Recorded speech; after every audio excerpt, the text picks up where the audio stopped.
A company is launching a reverse mortgage credit card. Yes, you heard me right. Right as credit card delinquencies are absolutely exploding. So is this just another sign of the Canadian housing bubble that's in demise right now? Or is this a sign that everything's all clear? Let's get into it. So let's start off with the reverse mortgage card. So, I mean, this is just insane, guys. And then we'll get into the credit card numbers. It seems just crazy to launch this right now, but I'm thinking maybe it's a sign. So using your home equity like a credit card is nothing new. Using your home like a credit card and not having to pay anything back until you sell. And that's what reverse mortgage challenger Bloom Financial has just launched. So they've launched this product essentially where you can just borrow from your home equity using this credit card, and essentially you don't have to pay it back until you sell. So obviously the question then becomes, what happens if you sell at a loss?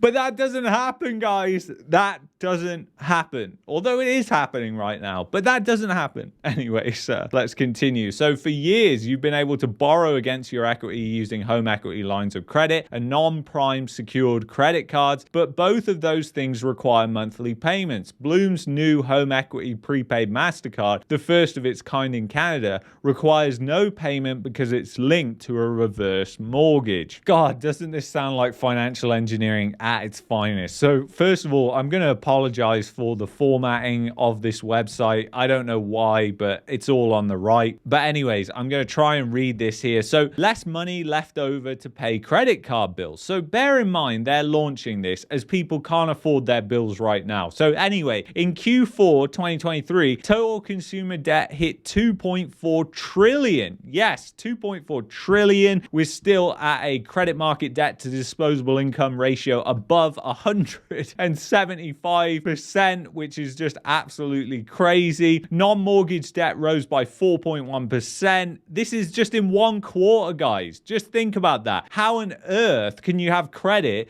growing so much further than even incomes are growing? It doesn't make any sense. So non-mortgage debt rose by 4.1%, mainly fueled by a 15.9 billion rise in credit card debt during 2023 to 116.2 billion. The holiday period saw seasonal increases in credit card spend. However, when adjusted for inflation, the numbers suggest a slight drop compared to 12 months ago. So credit card debt is on the rise, and also credit card delinquencies and people paying off their credit card is on the decline. So fewer consumers paid off their credit card balances in full, dropping from 66.1% in Q4 2022 to 65.4% in Q4 2023. This trend was more notable among those with variable rate HELOC balances over $50,000, falling from 64.1% to 60.8% year over year. Additionally, the average payment per dollar spent declined,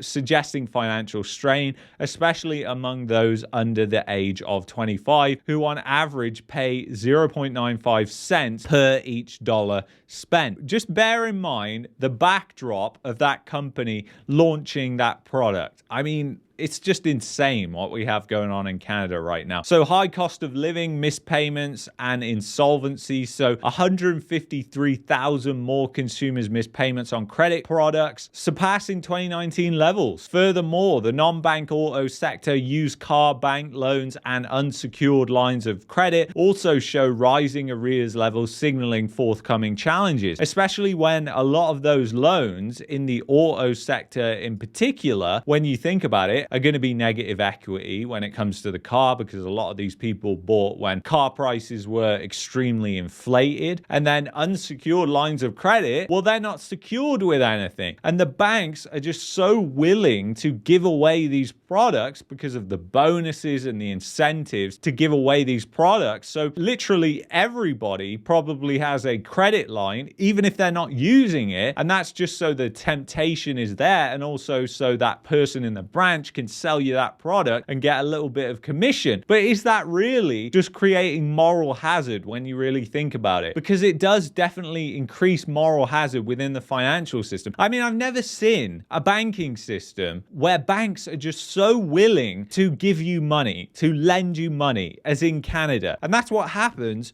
when you're in a debt bubble. So let's get over to household debt to GDP, because I want to show you something. And many of you who followed the channel for a long time, you've seen this. But for those that are new, I want to show you this. So basically, household debt to GDP, I think we can all agree, has peaked for the very first time. If you go back to 2008, 2009, it didn't peak, it actually exploded. And if you look at it right now, we peaked around 2021. And yes, that was peak bubble. But now I want to compare this to the United States, and you'll see something very interesting. So you can see that in 2006, 2007, they peaked. So they peaked before the financial crisis and went down and then kind of up. And then basically you can see a little peak there, but you can see this was when the household was most leveraged in the United States. And when that peak happened, it was not a good thing that followed afterwards. And if you look at what's happening in Canada as well, that looks like a peak, and we peaked out at around 112%, whereas the United States, they didn't even get to 100% at their peak. So we got a little bit further than the United States. Congratulations, Canada, on being one of the most indebted countries in the world, in one of the biggest credit bubbles in the world as well. We went through this last week, but I just want to touch on it very briefly again. So the productivity emergency, this is getting a lot of headline attention, but it's something that we have been talking on the channel for a long time. Productivity that is in decline is never a good thing. And when you have this high level of immigration that we have, and you have productivity declining like this, it's a very bad warning sign that you are in economic collapse, essentially. And here's the thing. Productivity declined in the USSR. And why did it decline? It declined because of living standards, lack of incentives, and corruption. And you just think about Canada in the 21st century right now, and you basically got exactly the same thing. Have we got corruption? Yes, we have. Have we got living standards collapsing? Yes, we have. Have we got lack of incentives? Yes, we have. Young people can't afford homes, and even if they can afford homes, they're buying some piece of shit box in the sky with some sky-high condo fee. So essentially they end up paying the same amount as a single-family home. They're just getting a piece of shit in the sky with no land. The amount of people who have given up on home ownership completely just kind of shows you how bad this situation is right now. So I think anybody kind of calling for interest rates to come down and the housing market to rip again is obviously just calling that because they're benefiting from it in some way. Because when you actually look at the societal impact of what's going on, you realize that it's actually negative housing prices going up. And it's actually going to be even worse if that actually happens, which I don't believe it will, because it just doesn't happen when you look at prior history. But I think that's interesting to note, because when you look at the amount of debt people have, it's absolutely insane. And you have to call a spade a spade. This is a credit bubble. And the credit bubble has been formed not just only in the household sector, but also in the private business sector and also in the government. Now, the government can print money. The private sector